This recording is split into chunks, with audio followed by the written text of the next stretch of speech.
Good morning. I'm Paula Ray. I'm with Verizon Business, which is the combined entity of the former MCI and Legacy Verizon Large Business Division. I'm located here out of Dallas, but I do have a passion and a fondness for New Orleans. And I had a little time on my hands over Christmas, and I thought, well, what do I feel passionate about that I could submit to NANOG? So I'm here to talk about Hurricane Katrina and its telecom impacts and opportunities. I'm in MPLS product management and product development for Verizon. And I hope to make this a little interactive. It kind of reminds me of church. Here in Texas, we have really big churches, so I might even take a donation for New Orleans when I'm done here. So here's the agenda that I'll be talking about. Just again, to level set, I'll recap about Hurricane Katrina very briefly. I will dive in a minute or two on the telecom impacts, just for those that haven't followed it maybe as closely as I have. And then I would like to thank all the service providers, equipment providers, and ISPs that contributed to the rebuilding and restart of New Orleans. It's a many-year effort, and many firms contributed to that. I will actually spend the bulk of my time talking about business continuity planning. Whether you realize it or not, everyone here in this room is actually part of the telecom infrastructure, and, well, certainly if you're in the U.S., the Department of Homeland Security views you as critical to the survival of this country. And we'll see what happened in New Orleans and maybe what we can all take away and learn from. And if I had time, I would cover 3 case examples, but I believe I will not have time. But I will be sitting on the panel and can answer questions when I'm done. Oh, goodness. The specified network name is no longer available. Doesn't sound good.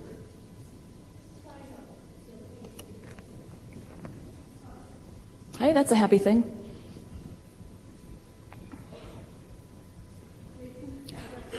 I have done a little prepping, but I can't do a blank screen. What a disaster. Get it? Yeah. But I can tap dance. I'm sure we have a few network engineers. So we lost the network, we lost the wireless. This is authenticated, right? This laptop? No, that's what Charles House learned. Don't call me. Yes, exactly. Don't call me. Oh, I'm sorry, we can't help you. The government can't help the commercial industry put stuff back together. Yes, I haven't seen it. I believe it's coming out later today, but I think the House of Representatives is going to release a scathing report today that talks about a failure to lead and a failure to help. That won't talk so specifically about the telecom impacts, but I believe the FCC has an impartial committee that's looking at that. For those that aren't aware, after with the World Trade Center 9/11 event, there was like a McKinsey report that was an impartial 92-page report that talked about all the lessons learned, and I would hope that for Katrina we would have something impartial and deep like that. When you say SCC, you mean the Telecom Sector Coordinating Council? If I said it wrong, I meant FCC, the Federal Communications Commission.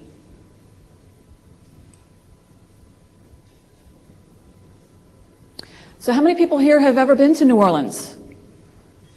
Some number. I've been there many, many times. I actually had an opportunity to go there for business just last month.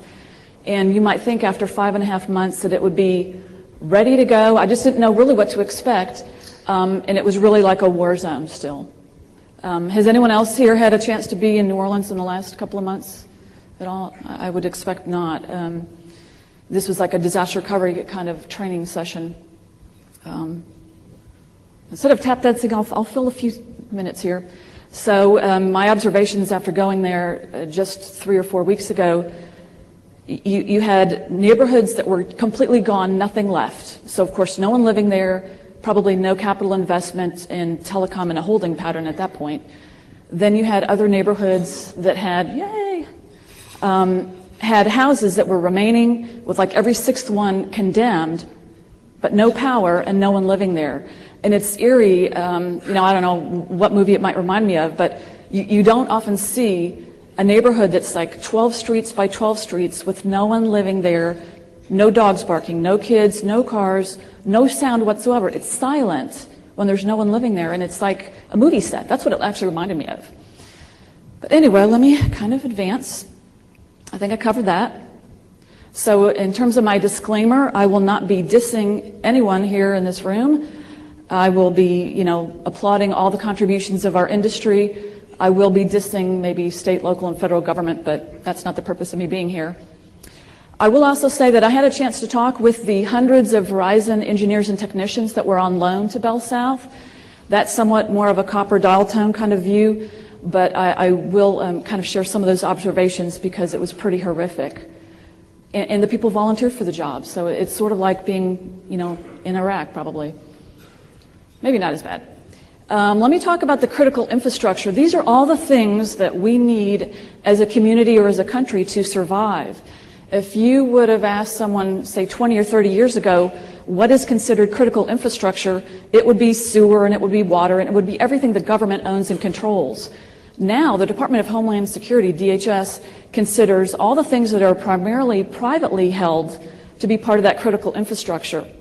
So about 80% of what we call the CI is actually owned by oil companies, oil and gas companies, telecom companies, high tech, etc. So very small percent is actually controlled by the government. So that means that interdependence with private and government partnerships.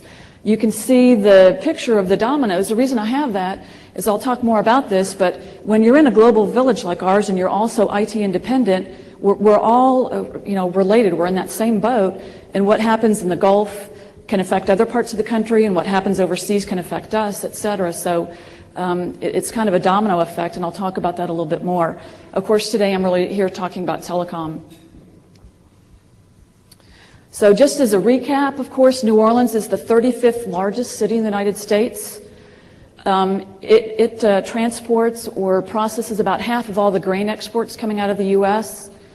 And in terms of ports, it's the 5th largest port, which actually wasn't too aware of. So also from a Department of Homeland Security perspective, they wanted to make sure that the things going on with Katrina didn't kind of leave a hole in our zipper around the U.S. and allow maybe terrorists to come in while we were, paying attention to some other things. So again, over 1 million residents in the city of New Orleans. I decided to kind of focus on New Orleans just, to provide some sense of focus for myself. But the Gulf overall is hard hit as well, Biloxi, et cetera. And maybe it's easy for us to play, after the fact, assessor and say they should have done more, coulda, shoulda, woulda. But if you look at this geographically, Katrina affected 250 miles in terms of its scope. So that would be the size of Scotland, Ireland, and part of Great Britain. So, you really can't predict if somehow you wake up and the next morning, 3 countries are gone. So I wanted to kind of put that into perspective. In terms of the basic facts, again, we probably are aware of all this. The hurricane hit very, very early on the morning of August 29th. They have buoys that are out in the Gulf of Mexico, and these buoys tracked storm surges of 50 feet. And I don't know how many stories that is, but I'm sure that's 2 or 3 or something like that. By the time it came ashore, and I'll show you a map of where it came ashore and what that did to the telecom infrastructure, it was about 20 to 22 feet. But again, in terms of maybe business planning in the city and so forth, they might have had some things on stilts, some things on second floors, but that's pretty substantial, 22 feet. And that's a lot of water. If you may recall from the news and so forth, right after Katrina hit, there was this sense of euphoria, and you saw people clapping in downtown New Orleans because they were so excited that the Category 5 didn't really happen. But within about 12 hours, the levees broke in 3 places. So that's what we call a secondary failure. So you had the hurricane, and that definitely affected a lot of people. That brought a lot of water ashore, wind damage, et cetera. I'm not minimizing that, but maybe if that had been the only disaster, that would have been one thing, but we had this domino effect of the levees. And those levees, for those that aren't aware, are 50 to 80 years old. So they've been band-aided as much as they can. And of course, there's been a lot of reports where money was requested to update and repair them, and PBS had articles or stories about the big one coming, and of course really what happened is what was predicted. So over 1,000 fatalities in Louisiana, and unfortunately still 2,500 people missing and unaccounted for at this point. So here's the map. This white area down here, see where my pointer is. I'll have to get my better pointer.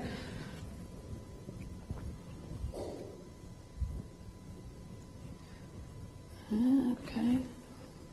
Right there. Sorry, it's kind of little. This white area is actually the Gulf of Mexico.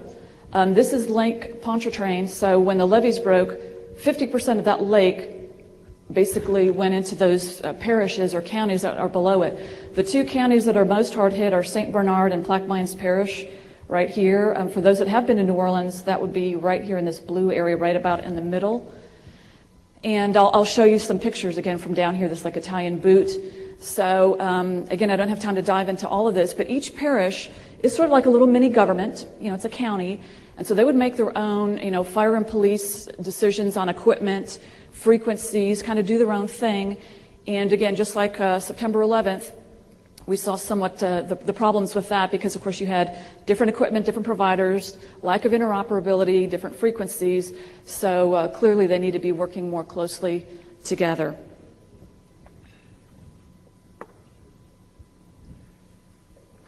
So in terms of the telecom impact, almost 2 million dial tone lines out in the New Orleans area alone. The unfortunate thing is the phone number you would most want to call and have someone advise you, help you, tell you what to do, the emergency 911 centers called PSAPs or public service answering points, 1/3 of them in the state of New Orleans were completely out. No people, underwater, no backups. It's a very unfortunate situation, and that's actually the conference I was at a couple of weeks ago, so they have a lot of key learnings to do on their side. 1,000 cell phone towers out. And I didn't bring the pictures, but I'll show pictures of more central office view, but cell phone towers fell over, submerged in water, broadcast towers, and in fact, one of the big publishing houses or broadcast companies here in Dallas called Belo, they do a zillion papers, but they're one of the sole broadcast stations that were able to stay on the air throughout Katrina to advise people on what to do if they had power.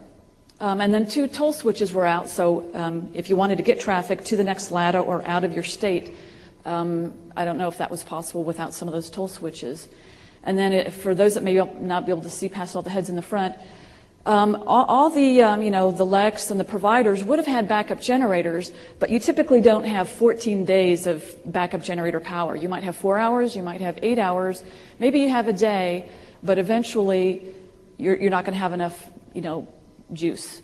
And the other thing is with that lake flooding, New Orleans basically became even more of an island than it is, you know, with everything in place. So anyone who was on the island, you know, in their home, and a resident there was stuck there. Anyone that lived in the suburbs, which would be, you know, a zillion people, couldn't get into the island because you may have seen the picture of the bridge that looked like someone had taken a knife and slit it into 4 parts, so that bridge was destroyed. Then the 26-mile causeway, because of course there's a lot of water around New Orleans anyway, the 26 miles had to be inspected by the Army Corps of Engineers, and it took 4 days to inspect every inch of that to make sure that you're not just putting a bunch of fire trucks onto the bridge, going to go into the ocean or, you know, whatever. So that's a very unfortunate situation. So that's that web of interdependence that I talked about, where what affects, you know, one entity or industry affects others. So again, without that critical power, it affected a lot of things. And the other thing is, if you've ever been involved in any disaster drills or preparedness kind of things, they always show a picture of someone with, you know, like the fake blood dripping and like a nurse or someone helping.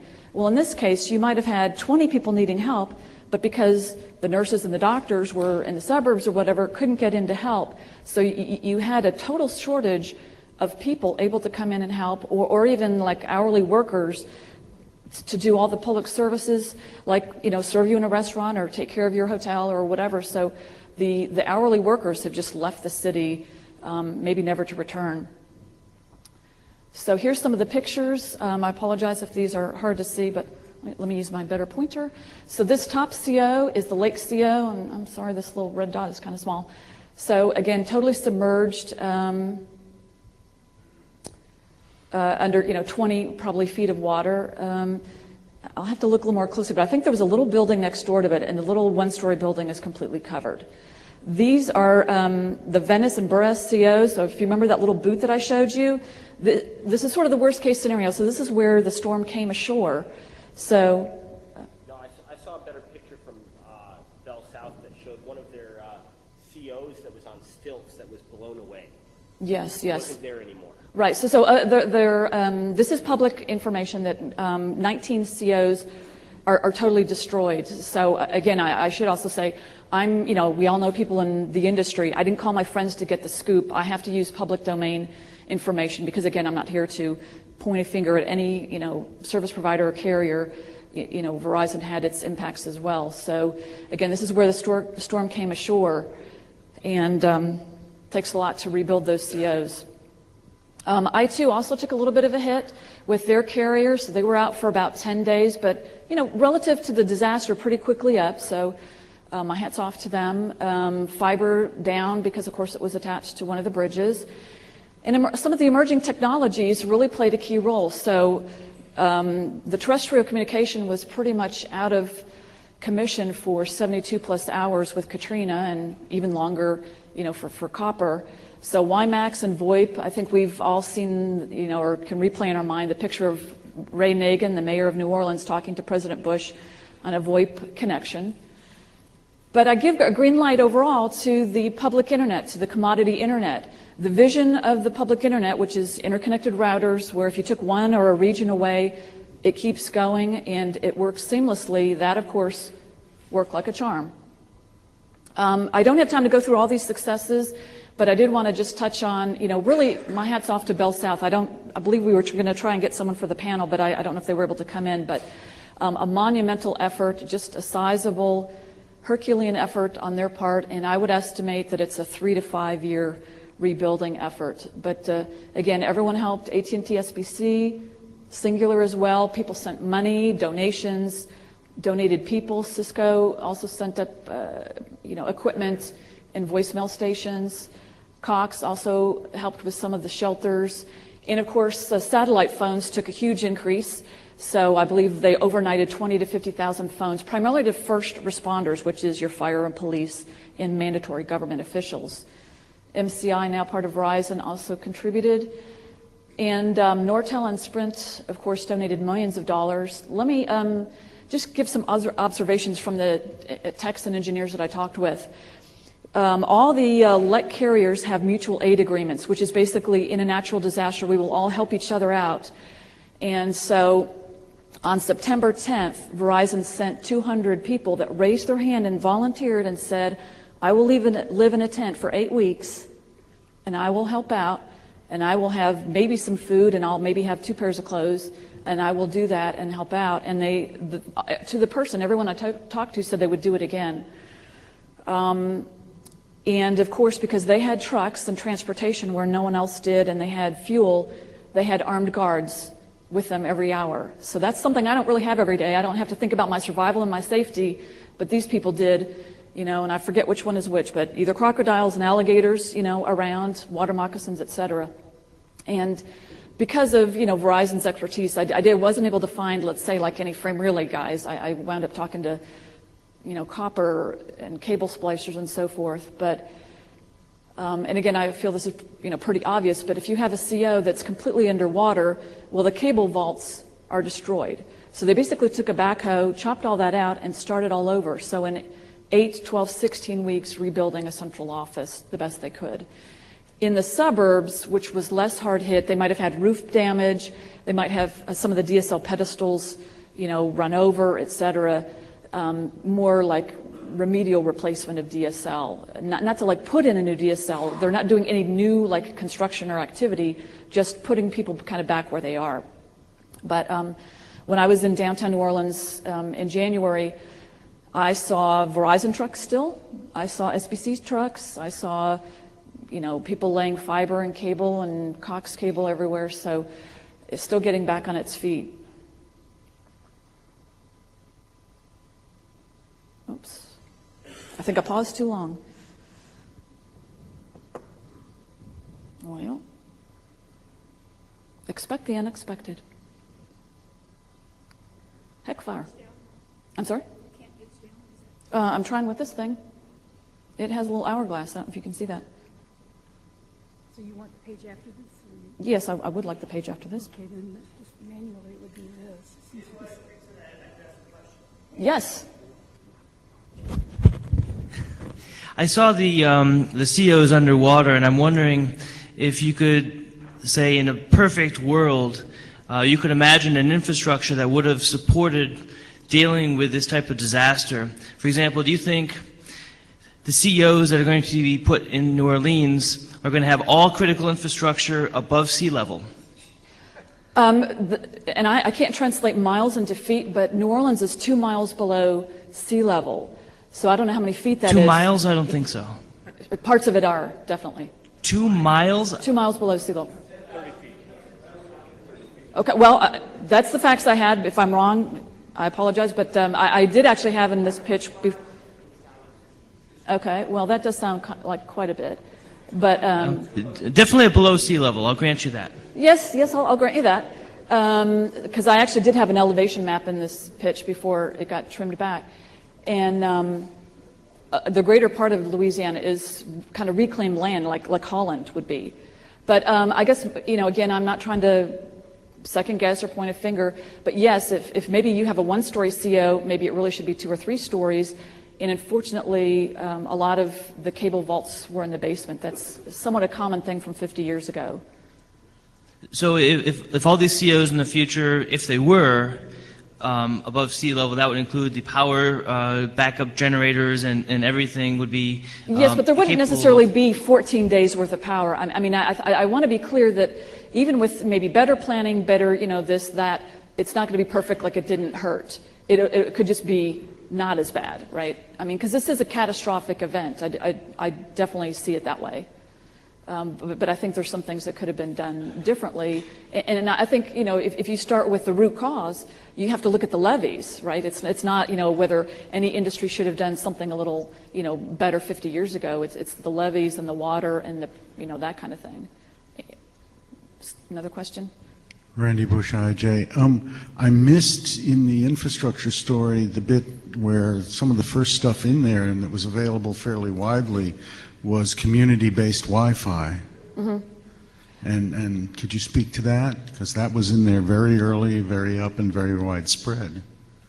I think it depends on right at first how you define that, because I would think that within a day or two, it probably either maybe wasn't up or people were evacuating and leaving. But I think it was within like the first 4 to 7 days.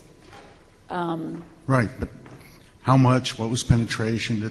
I mean, you did it for all the formal stuff. Yeah, but I can't. We count packets being moved, Yeah, and I can't really, I don't have data to speak, authoritatively on the extent of Wi-Fi in the area.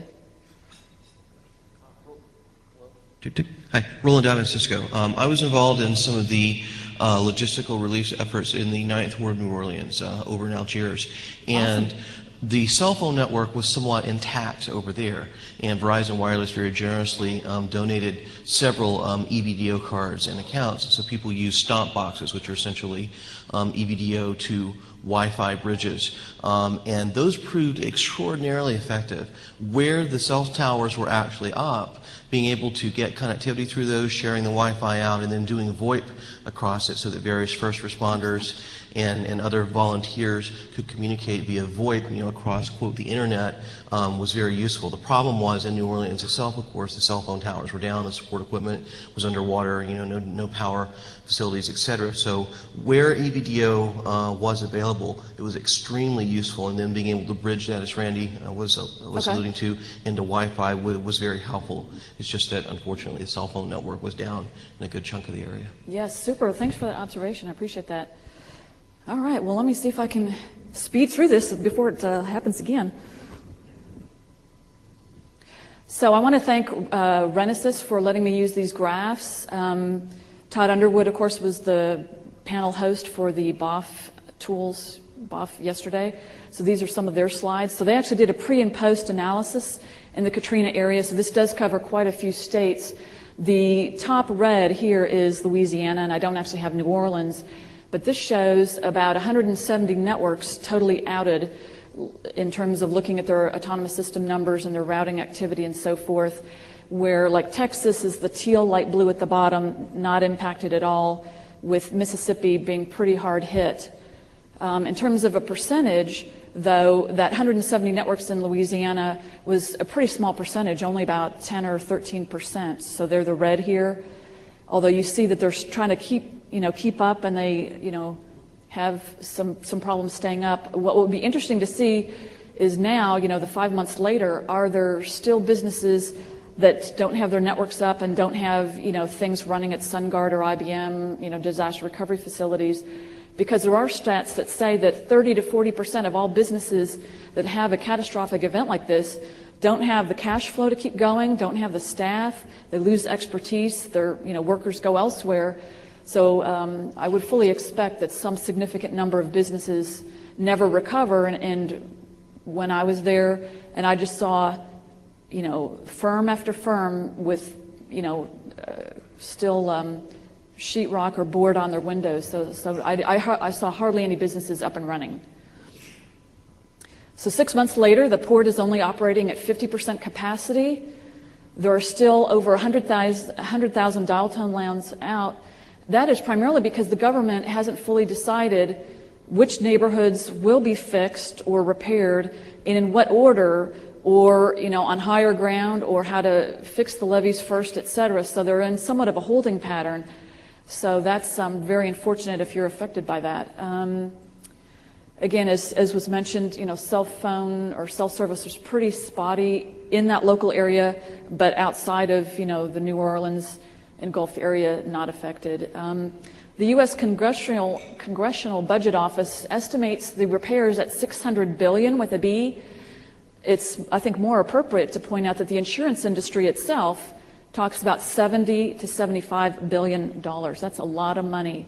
And the way I would see it is you can pay up front, and maybe we as taxpayers, we're all maybe going to somehow pay for the price tag. So money could have been invested in the Gulf area for some of this repair and recovery, or not repair and recovery, for the levees up front. So it's, maybe it cost 50 cents before, now it's going to cost $5. I don't know the price tag, but I think I saw $22 billion to fix the levees in New Orleans if they're going to start from scratch. I don't know if I have that figure right. That seems so huge. Let me change gears here and talk a little bit about business continuity planning, what's called BCP. The number one goal of business continuity planning is the survival of your institution. So these are all the activities that you would need to stay alive and to continue to exist. And so these are some of the 8 key questions that we should all be asking ourselves, or hopefully your organizations already have. I imagine a lot of us work in data centers, or maybe our firms have call centers and so forth. So you would first do a business impact analysis, a BIA, which is to say, of all my corporate assets, IT, physical, materials, production, the secret recipe for something, what are my key assets? Because in the middle of a disaster, you can't be deciding what are my key assets. You have to decide that with upper management way, way, way in advance. And that may be things that are revenue producing, or things that allow you to generate a bill so that you can get money in to stay alive. So, it may differ by industry. This chart shows a NIST view. This is NIST 800-34. It's a freely downloaded pub. I would encourage you to look at it. And that reconstitution stage is where a lot of New Orleans businesses I talk to are at. So they somehow hobbled themselves. Most likely, a lot of them went to Houston and Dallas. So they somehow got back online in a week or two and have employees probably flying back and forth every weekend, I saw. But now that they've been in the secondary site for 5 months, that's starting to seem kind of normal, kind of every day, and they don't know how to unwind themselves. So they somehow got themselves there, and it was pretty bumpy. They don't know really in what order to undo it and how to get back to their primary site. So that's kind of a challenge for them. The other good source of information is Disaster Recovery Journal is at drj.com. They have hundreds and hundreds of articles that would be helpful. And I actually thought of asking people to raise their hand if they've participated in emergency drills at their sites, but I thought that's like way too scary. So I'm not going to ask that, but I will show this survey. This survey was done by the IAEM, and I have to look at the name, the International Association of Emergency Managers, and actually it was co-authored or co-funded by AT&T. We're in, so I want to give you your firm credit. And so 62% say that a business continuity plan is important, but only 60% of the hundreds of firms interviewed had a plan, and more telling, only 58% of the 60 had tested that plan. And really, if you haven't tested a plan of the nature of a disaster like this, you're probably going to have a really difficult time getting on your feet. This last number, the percent who have backup servers, 49%. To me, that would say, well, I am at a single primary site and I have no diversity and I'm at total risk. So these were, maybe these weren't Fortune 10 firms, but it was medium to large size businesses. So it wasn't, like a mom and pop. These were medium sized firms, maybe smaller than what we work for, some of us, but definitely a wake up call. Now, this study was done in the first half of 2005. So this was done pre-Katrina, but a lot of us in more the security, industry keep talking about wake up calls and maybe it will happen. So in terms of the conclusions, that interdependent infrastructure where we're dependent on fuel, on our labor source, on communication, having food, et cetera, that's all important, and we should really plan for that worst case scenario. Maybe we don't, have to practice for the total worst case scenario, but a lot of the people I talked with in New Orleans, you become sort of immune to hurricanes. That you have so many that come by every year that you become complacent and you think it's going to be a 1 or 2 day minor irritation, or it won't even be anything. And so this is the first time that they had ever had mandatory evacuations. So it'll be interesting to see on June 1st, when hurricane season starts again, what that looks like out here. And of course, in order to interoperate, you have to be operating. You have to have power and you have to have people. And a lot of firms didn't have that at 5 in the morning on August 29th. And of course, I didn't search down too much on this, but I heard that DNA evidence was lost by the courts, healthcare records lost, et cetera. So a lot of people maybe not meeting their compliance requirements in terms of data backup. But all in all, it is a catastrophic event, and you have to be flexible. I think more could have been done on the part of government and industry, but I think all in all, you just have to be flexible with what comes your way. So again, as I said, that public internet vision certainly was realized. So thank you. At this point, I'll take, I don't know if I have time. I imagine I've gone over my time. I have gone over my time. So I'll be on the panel and answer questions with the rest of the panel members. Thank you so much for your time.